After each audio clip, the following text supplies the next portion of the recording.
Huwag ka magagalit ha, ito alam ang lasa nito. Ito na yung pinagmamalaki ng dito sa may strawberry farm, meron din ito dito. Ngayon titikman ko kung gaano kasarap. Dahil sabi nila masarap daw to. Okay? Huwag ka magagalit ha, hindi ko alam ang lasa nito. Ito na, in 1, 2, 3. Ah! Woo! Ayos pala, sarap. Sobrang sarap.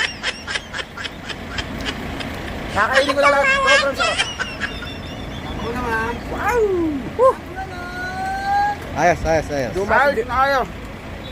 Hindi ko parang konting sabaw.